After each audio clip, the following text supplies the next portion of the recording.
on va parler d'un aspect un peu différent du vétérinaire que vous connaissez, le vétérinaire praticien qui est au chevet des animaux, qui soigne les animaux. Vous savez que donc dans cette facette du métier qui est la plus connue, le but c'est de soigner les animaux. Pour les soigner, il faut établir un diagnostic.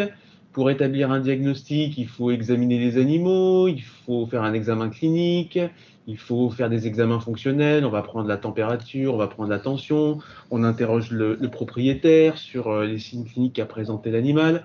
Et puis, de temps en temps, on est obligé de faire des examens complémentaires. Donc, beaucoup sont connus, hein. Par exemple, faire un examen d'imagerie comme une radio, un scanner ou une IRM. Et puis, il y a aussi des examens de laboratoire, hein, comme après cet acte qui est une prise de sang, vous connaissez tous, hein, vous avez tous vu un laboratoire d'analyse humaine. Et donc, ces prélèvements, comme par exemple cette prise de sang avec ce prélèvement sanguin, sont envoyés à des laboratoires. Et maintenant, en fait, il y a suffisamment de laboratoires vétérinaires pour que ces prélèvements soient envoyés à des laboratoires vraiment vétérinaires et non plus à des laboratoires humains, comme cela se faisait dans le passé quand il n'y avait pas assez de laboratoires vétérinaires. Et donc, ce prélèvement, eh bien, il va être interprété, on est de l'autre côté du miroir, on est dans l'ombre, par des vétérinaires qui travaillent, qui exercent cette facette méconnue du métier en laboratoire. Et là, vous voyez encore, donc c'est une de nos collègues qui travaille, encore une fois, sur microscope et qui donc analyse des prélèvements. Et donc, pour vous montrer concrètement l'intérêt que peut avoir le métier de vétérinaire et le fait d'être vétérinaire en laboratoire, on va illustrer ça à partir d'un petit cas. Donc c'est un cas qu'on a vu il y a quelques années. C'est le cas d'un petit chat qui est malade depuis plusieurs mois, qui d'après ses propriétaires ne mange plus trop, il a maigri, il va vraiment pas bien. Et donc il y a un prélèvement qui a été fait par le vétérinaire. Alors je vous épargne tous les détails du type de prélèvement, comment il a fait les prélèvements, mais en tout cas il a fait un prélèvement qui a été envoyé à un laboratoire vétérinaire et qu'on a analysé au microscope. Et en analysant ce prélèvement, on s'est rendu compte que dans certaines cellules de ce petit chat, il y avait ces éléments que vous voyez ici dans les cellules, qui en fait sont des bactéries et qui ont la forme de certaines bactéries qu'on appelle des mycobactéries. Donc on a voulu aller encore un peu plus loin, hein. Dans les laboratoires, on a différents outils techniques qui nous permettent d'approfondir les diagnostics. Et donc on est allé faire un examen de biologie moléculaire puisqu'on a fait une analyse PCR. Vous connaissez tous, je pense, cette technique. Et en fait, cette technique nous a permis de déterminer de quelle espèce de mycobactéries en particulier il s'agissait, puisqu'il y en a différentes qui sont plus ou moins graves et dangereuses. Et en fait, l'identification moléculaire nous a permis de déterminer qu'il s'agissait d'une espèce qui s'appelle Mycobacterium tuberculosis. Et comme vous le voyez avec le nom, en fait, cette bactérie, c'est l'agent de la tuberculose et de la tuberculose humaine. Et donc, cela nous a permis d'une part d'avoir un diagnostic pour notre chat, hein, et de rendre ce diagnostic au vétérinaire, c'est notre mission première. Et donc, on a pu diagnostiquer une tuberculose d'origine humaine. Et là où le cas est intéressant, il vous montre qu'en fait, finalement, on n'a pas qu'un effet sur la santé animale, mais on peut avoir aussi des effets sur la santé humaine, puisque comme c'est un cas visiblement d'origine humaine, c'est une espèce de bactérie d'origine humaine, on a pu faire une enquête sur la famille de ce petit chat. Et en fait, on s'est rendu compte que ce chat, il a été contaminé par le grand-père qui en fait était tuberculeux et c'est lui qui a contaminé le petit chat. Donc vous voyez, vétérinaire en laboratoire, on profite de notre expertise de vétérinaire, on fait appel à différentes techniques, on rend un diagnostic, mais aussi ce diagnostic, il peut avoir des retombées sur les humains. Donc c'est vraiment quelque chose qui est une discipline qui est intéressante. Et je vais passer la parole à Pierre maintenant, qui va vous présenter quelles sont les qualités qui sont nécessaires pour exercer en laboratoire. Donc dans cette diapo, on a voulu essayer d'illustrer un petit peu les qualités qu'on considérait nécessaires pour exercer en tant que vétérinaire dans les laboratoires de diagnostic. Donc tout d'abord, il faut des solides connaissances en médecine vétérinaire et dans les différents domaines de la médecine vétérinaire. C'est-à-dire que pour établir le diagnostic de ce petit chat, on a fait appel à la fois à nos connaissances de médecine, mais aussi éventuellement d'imagerie, et en plus les connaissances spécialisées qu'on a pu développer durant notre formation. Alors pour devenir vétérinaire en laboratoire, il faut également faire preuve de curiosité parce qu'on va s'intéresser particulièrement aux mécanismes des différentes maladies, comme c'est illustré là dans le schéma de droite, où en fait on va étudier la fonction des différentes cellules et des différentes molécules dans les cellules dans le développement des maladies. Ça nous oblige également à nous intéresser à différents domaines de la médecine vétérinaire, alors par exemple de l'immunologie ou bien par exemple de l'infectiologie, comme c'était nécessaire pour le cas précédent. Et on a besoin d'avoir des connaissances relativement solides en plusieurs espèces.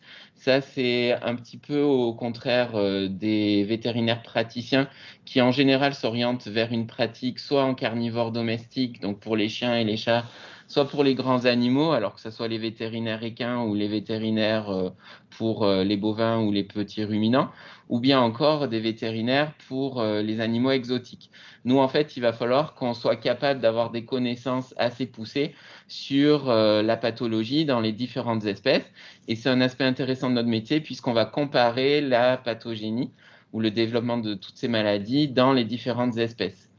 Il faut aussi faire preuve de capacité de réflexion et de logique, ainsi que d'un certain recul et d'un esprit de synthèse, parce qu'à chaque fois qu'on établira un diagnostic, on va prendre en compte les différentes informations du dossier médical du patient pour aboutir à un diagnostic. Vous allez voir que c'est une formation pour travailler en laboratoire qui est relativement longue et donc elle requiert un travail personnel assez important ainsi que des capacités de concentration assez importantes et une rigueur scientifique. Et enfin, notre travail fait appel à de la communication. Alors à la fois avec des vétérinaires, des étudiants vétérinaires, mais aussi avec les propriétaires, alors pour dialoguer à propos de cas cliniques, mais aussi pour transmettre les résultats de nos analyses ou pour proposer des formations. Alors, on va vous montrer un petit tableau qui explique pourquoi choisir cette orientation, quels peuvent être les avantages et les inconvénients de travailler en laboratoire. Et on va vous comparer ça en fait avec ce qui est souvent le plus connu, qui est le vétérinaire praticien. Donc on a jugé intéressant en fait de comparer notre métier au métier de vétérinaire praticien généraliste, dont vous aurez une présentation, ou vous avez eu une présentation aujourd'hui, et d'essayer de voir un petit peu quels étaient les avantages et les inconvénients. Donc tout d'abord, comme vous devez le savoir, je pense, les vétérinaires praticiens généralistes ont souvent des horaires de travail et un nombre de gardes assez significatif, et donc ça fait que ça, c'est une contrainte souvent dans la vie des vétérinaires praticiens. Alors nous, travaillant dans nos laboratoires, d'une façon générale, nos horaires sont plus adaptables, et en fait, ça fait que c'est relativement plus confortable et on n'a pas vraiment de garde à assurer. Pour ce qui est des lieux d'exercice, alors il y a beaucoup de vétérinaires praticiens dans toute la France. On a des campagnes même qui commencent un petit peu à se désertifier. Alors que pour travailler en laboratoire, en général, il vous faudra une structure, être rattaché à une structure, un laboratoire. Et ça limite les possibilités d'exercice en France, notamment en particulier aux grandes villes, là où on va trouver la plupart de ces laboratoires, même si depuis quelques années, avec le développement des outils informatiques, en fait, on voit l'apparition dans notre spécialité de télédiagnostic, c'est-à-dire de diagnostic sur notamment des ordinateurs. Et ça peut être dans les années à venir. En tout cas, ça peut lever un frein dans les années à venir au lieu d'exercice des vétérinaires en laboratoire, qui pourront peut-être exercer à partir des campagnes. Donc, si on a un petit peu de temps à la fin de la présentation, je vous montrerai comment on peut travailler en télédiagnostic rapidement. Alors pour ce qui est des salaires, les salaires des vétérinaires praticiens, selon leur statut d'employé ou de gérant d'une clinique, peuvent être très variables. Et en ce qui concerne nos salaires en tant que vétérinaires pathologistes ou vétérinaires travaillant dans les laboratoires, en général, on a des salaires qui sont un peu meilleurs et qui peuvent être très bons, en particulier dans certains domaines de la pathologie, quand on travaille dans le privé, dans les laboratoires pharmaceutiques, pour les laboratoires pharmaceutiques. Alors, ce qui peut représenter pour certains un avantage et un inconvénient, c'est que les vétérinaires praticiens, eux, ont souvent de très nombreux contacts et de contacts assez poussés avec les animaux, alors qu'en tant que vétérinaire travaillant en laboratoire, on aura peu ou pas du tout de contact avec les animaux. Pour ce qui est de la gestion du relationnel avec les propriétaires, en général, le vétérinaire praticien il est exposé aux propriétaires et doit gérer les propriétaires. Ce n'est pas le cas des vétérinaires qui travaillent en laboratoire ou pour la majeure partie d'entre eux. Ils auront en fait aucun contact avec les propriétaires, mais par contre auront des contacts assez importants et des interactions intéressantes avec les vétérinaires, ce qui peut ne pas être le cas en fait pour les vétérinaires praticiens qui, s'ils travaillent dans des petites structures, auront des contacts limités avec les autres vétérinaires et dans les plus grosses structures, par contre, pourront avoir des contacts et des interactions assez intéressantes avec les vétérinaires qui travaillent avec eux. Pour ce qui est du stress, donc entre la gestion du stress des animaux, la gestion des cas en clinique et la gestion des propriétaires des animaux malades, en fait, le vétérinaire praticien, il est exposé à un stress qui est assez marqué, ce qui en général n'est pas le cas des vétérinaires en laboratoire où nous, on a plus le temps de prendre du recul, de réfléchir sur les cas sans avoir une pression constante pour trouver un diagnostic et soigner les animaux et gérer les propriétaires en même temps. Pour ce qui est de la diversité des compétences, alors le vétérinaire praticien, il est compétent dans de très nombreux domaines, que ce soit de la médecine, de la chirurgie, de la dentisterie, de l'imagerie, etc. Alors que nous, en fait, on est moins compétent dans de nombreux domaines que le vétérinaire praticien. Mais par contre, dans notre domaine de spécialité, on est très compétent, donc on a des connaissances qui sont beaucoup plus approfondies que le vétérinaire praticien. Et ces connaissances approfondies, elles sont le plus souvent acquises à travers une formation qui aboutit à une spécialisation. Donc la plupart des vétérinaires travaillant en laboratoire auront besoin de se spécialiser dans un domaine particulier, alors que pour le praticien vétérinaire généraliste, il n'y a pas de spécialisation qui est nécessaire, même s'il peut le décider par la suite d'approfondir ses connaissances dans certains domaines qui l'intéressent. Alors, juste pour préciser, quand on utilise le terme de spécialisation, ça renvoie à quelque chose de très précis. Spécialisation en médecine vétérinaire, ça veut dire qu'on a fait des études de 3 ans dans un domaine qui nous donne le titre de spécialiste. Il y a vraiment une définition très précise de ça. Et donc, associé à cette spécialisation et à cette formation supplémentaire qu'on a suivie, en fait, quand on est vétérinaire praticien généraliste, il n'y a pas forcément besoin de poursuivre une formation autre que la formation continue pour se tenir à jour des connaissances scientifiques. Pour ce qui est des vétérinaires travaillant en laboratoire, selon le métier qu'on veut exercer, on aura besoin de continuer nos études et d'avoir des diplômes à la suite de notre diplôme vétérinaire. Et ces études peuvent durer de 3 à 8 ans. Donc, dans la diapo d'après, on a essayé de montrer, mais de façon complètement subjective par rapport à notre vécu à nous, les éléments qui nous paraissaient des avantages et des inconvénients pour les deux facettes de ce métier de vétérinaire. Donc, nous, ce qu'on apprécie en tout cas en tant que vétérinaire de laboratoire, c'est d'une part la flexibilité de nos horaires, les salaires qui sont en général un petit peu meilleurs que pour les vétérinaires praticiens généralistes. On a par contre perdu notre contact avec les propriétaires, ce qui peut être un avantage pour certaines personnes qui ne sont pas forcément à l'aise avec la communication auprès des propriétaires. Par contre, on maintient de fortes interactions avec les vétérinaires en discutant autour de cas cliniques. Ça nous permet de garder un niveau de stress relativement limité.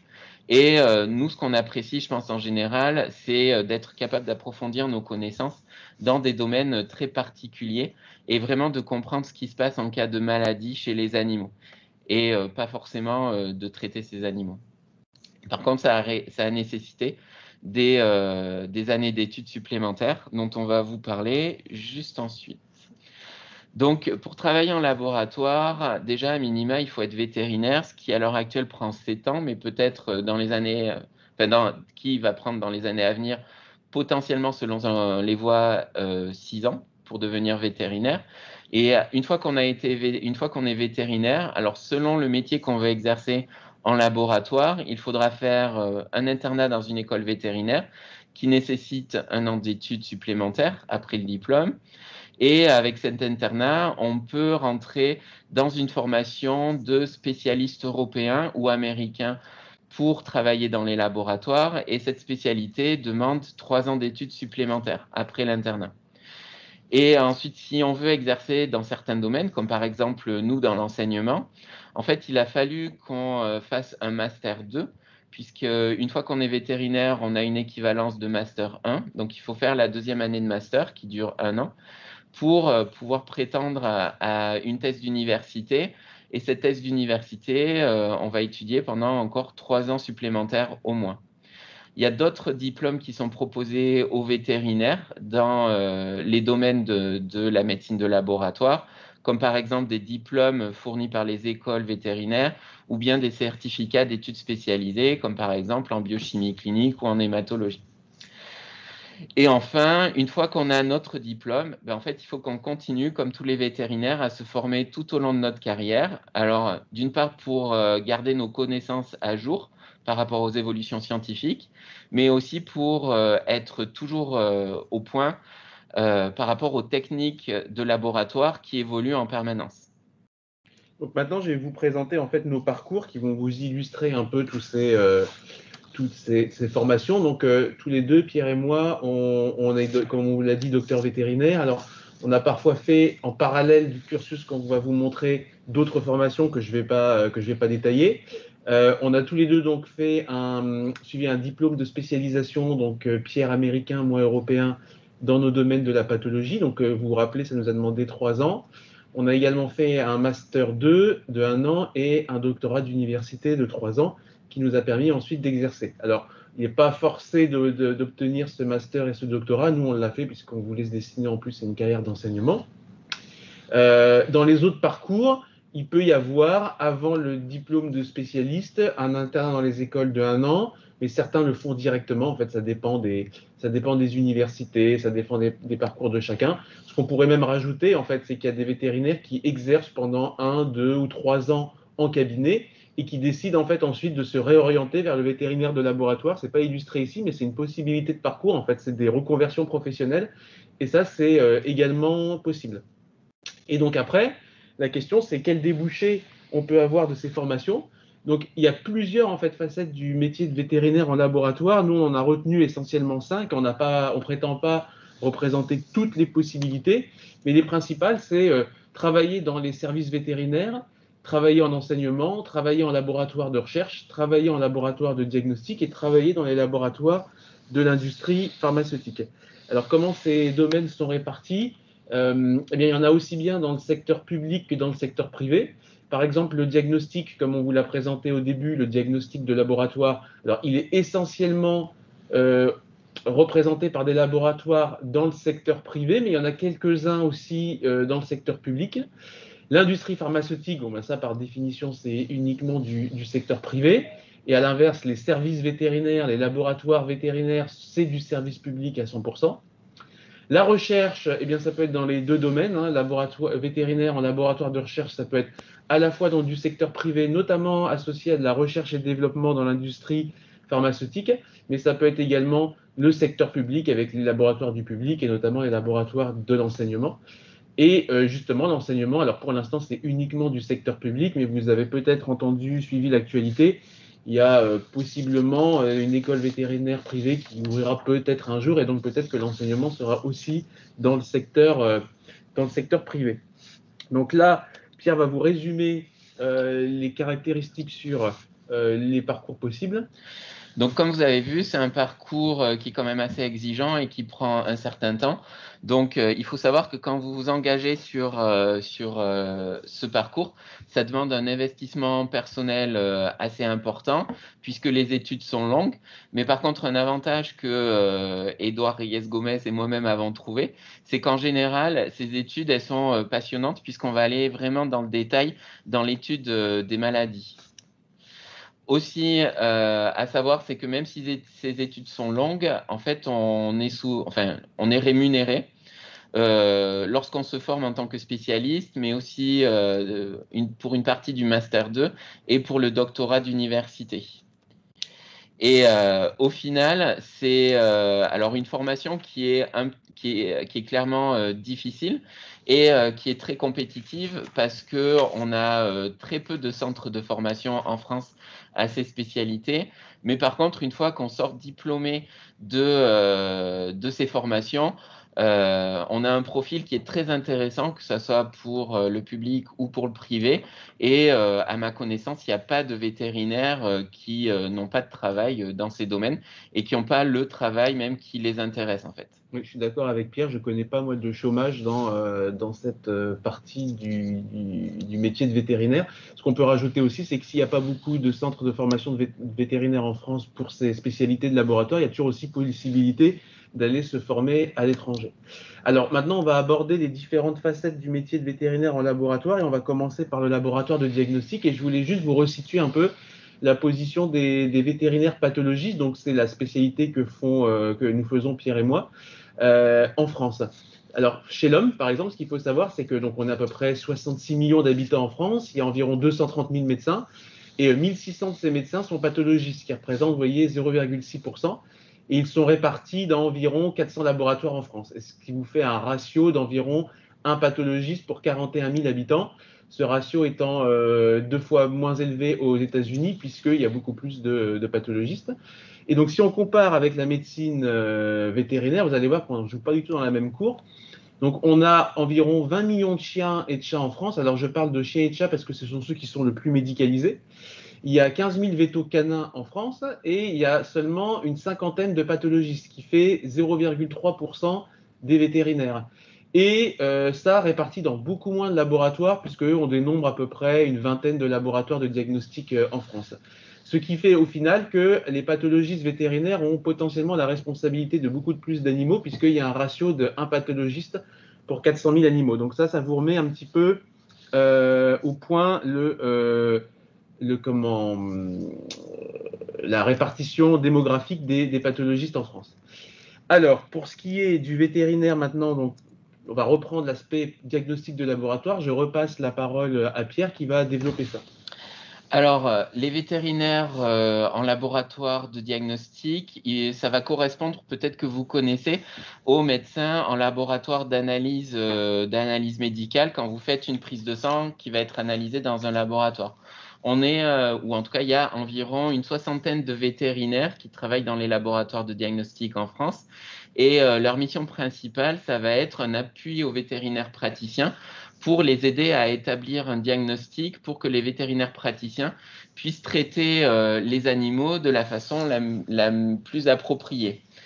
Il faut savoir que ça, c'est la mission principale de ces vétérinaires, mais également, ils interviennent en particulier en interne pour la formation du personnel, pour la maintenance ou la gestion des différents automates qu'on pourrait avoir dans les laboratoires. Souvent, ils sont impliqués dans la comptabilité, donc il faut avoir quelques notions de comptabilité, d'études de marché, pour savoir si ça vaut le coup, par exemple, de développer une nouvelle analyse, et également dans la mise au point de techniques. Alors, les compétences qui sont nécessaires à ces vétérinaires, elles sont très variables, et elles vont dépendre en fait de la spécialité ou de l'intérêt du vétérinaire, qui peut être spécialiste en microbiologie, par exemple en virologie ou en bactériologie, en biologie clinique comme moi, donc ça va être surtout les analyses de sang, en anatomopathologie comme le docteur Reyes Gomez qui va faire de la cytologie ou de l'analyse de tissus, en parasitologie pour les parasites ou en toxicologie. Les techniques, donc en fait, ce métier va nécessiter des compétences techniques par les vétérinaires parce qu'il sera amené à réaliser des analyses qui seront très spécialisées et également à faire une veille technique pour rester à jour en fait des nouvelles techniques et des nouvelles connaissances dans le domaine du diagnostic vétérinaire.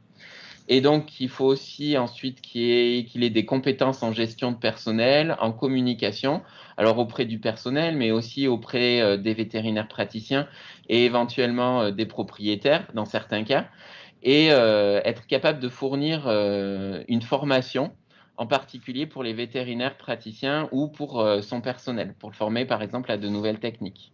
Donc maintenant, Pierre va vous parler de l'aspect vétérinaire en départemental en laboratoire en fait public.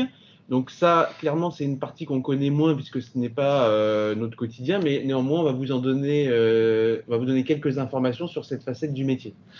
Alors ça, c'est une facette qui est très importante par rapport au domaine, au vétérinaire, puisque le vétérinaire, il est aussi garant de la santé publique. Donc il y a environ 80 vétérinaires en France qui travaillent dans une soixantaine de laboratoires vétérinaires départementaux qui sont publics et gérés par les régions. Donc la mission principale du vétérinaire dans ces laboratoires, c'est une veille sanitaire. Alors une veille sanitaire en santé animale, puisque en permanence en France, il y a une recherche des maladies dans les troupeaux. Et voilà, c'est illustré par cet exemple-là, où vous avez un vétérinaire qui fait une prise de sang, et cette prise de sang sera envoyée en laboratoire départemental pour la recherche de certaines maladies, comme c'est le cas par exemple pour la recherche de la tuberculose. Mais il y a tout un tas d'autres maladies qui sont surveillées en permanence en France. Ils interviennent également en hygiène de l'alimentation pour rechercher des parasites ou différents pathogènes alimentaires. Ils interviennent également sur les productions de la mer, donc les coquillages, les poissons, pour être sûr qu'ils sont également propres à la consommation. Et dans une certaine mesure, ces vétérinaires qui travaillent en laboratoire départemental participent au contrôle de la qualité de l'eau et à la recherche de pollution, que ce soit dans les eaux ou dans l'environnement. Alors là, leur compétence, elle est un petit peu partagée avec les vétérinaires qui travaillent en diagnostic de laboratoire. Ils ont des compétences nécessaires en gestion pour gérer les personnels, la comptabilité, réaliser également des études de marché. Ils ont des compétences qui sont techniques, puisque il va falloir, comme les vétérinaires qui travaillent en laboratoire diagnostic, faire une veille technique pour proposer des tests les plus appropriés pour le but recherché. Et également, ils vont réaliser des analyses. Ils ont également besoin d'être de bons communicants, puisqu'ils vont être en permanence en contact avec les autorités et avec les éleveurs pour les informer, par exemple, de la surveillance des troupeaux qu'il est nécessaire d'effectuer. Et ils participeront à la formation des vétérinaires praticiens, mais aussi des éleveurs, pour les sensibiliser aux différentes maladies qui pourraient toucher leurs troupeaux. Alors, pour vous montrer à quel point cet aspect de vétérinaire en laboratoire départemental est important, je vous ai ressorti 2 articles du Monde sur des maladies vétérinaires émergentes. Alors, celui-ci date d'hier, je crois, ou d'il y a quelques jours, c'est sur la grippe aviaire. Vous avez peut-être entendu qu'il y a des départements en alerte avec des foyers de grippe aviaire qui sont apparus. Et le diagnostic de grippe aviaire, il est donné à certains laboratoires vétérinaires départementaux qui ont le titre de laboratoire de référence pour le diagnostic de la grippe aviaire. De même pour une maladie du porc qui s'appelle la peste porcine africaine, qui est pas loin de chez nous. Il y a eu quelques cas en Belgique, près de la frontière française, où là encore, il y a des laboratoires départementaux vétérinaires qui ont le titre de laboratoire de référence pour le diagnostic de ces maladies. Et donc, vous voyez bien l'intérêt et à quel point ça colle à l'actualité, le rôle de ces laboratoires vétérinaires départementaux. Alors, il y a un autre aspect qui est celui de vétérinaire dans l'industrie pharmaceutique. Donc, ça peut être dans les laboratoires pharmaceutiques eux-mêmes ou leurs sous-traitants. Là, la mission du vétérinaire, c'est de participer à la découverte, à la mise au point et à la production de médicaments. Alors, médicaments, ou alors il y a aussi un autre aspect qui est moins connu, c'est les produits phytosanitaires, mais bon, c'est généralement, en tout cas, sinon la plupart du temps, des médicaments. Certes vétérinaires, mais aussi humains. Hein. Le vétérinaire est impliqué là-dedans, puisque l'idée est en fait d'examiner ces produits et de garantir surtout leur innocuité. Donc en fait, les produits vont être testés et les tissus vont être analysés. On va voir si bien le médicament produit est ou pas dangereux pour la santé, et si c'est le cas, il sera retiré. Donc il y a vraiment un rôle très important pour la santé humaine et animale dans cet aspect de vétérinaire dans l'industrie pharmaceutique. Ça demande des compétences très diverses. En fait, il y a très nombreux profils recherchés. Il y a beaucoup de parcours de vétérinaires qui peuvent être intéressants dans ce domaine, et ça peut aller à des parcours qui ont demandé peu d'études, à des parcours qui ont demandé thèse, spécialisation, etc. La recherche se fait donc à la fois pour la découverte de nouvelles molécules, la recherche d'études de toxicité, mais aussi la recherche de mécanismes de toxicité pour essayer de les contrer. Et le développement se fait par on part de molécules qui sont connues et puis on les transforme et on aboutit à des molécules qui sont plus efficaces ou avec des voies d'administration qui sont différentes et qui sont également plus efficaces. Donc il y a un aspect aussi un peu administratif, hein, puisque comme cette industrie pharmaceutique elle est liée à des mises sur le marché de médicaments, il y a souvent toute une partie administrative de rédaction de dossiers d'autorisation de mise sur le marché, de pharmacovigilance. Donc c'est l'aspect un peu plus bureau, papier, rédaction de rapport qui est important à ne pas négliger dans cet aspect du métier. Mais c'est très difficile de résumer le vétérinaire en labo d'industrie pharmaceutique ici en une diapo parce que, encore une fois, il y a plein de sous-métiers en fait à l'intérieur de cet aspect-là, mais ça peut vraiment être quelque chose de très intéressant et de très stimulant. Alors, il y a le vétérinaire en laboratoire de recherche. Là, je ne vais pas en parler puisque vous aurez une conf à 15 heures par Farny Stork sur cet aspect de vétérinaire en laboratoire de recherche.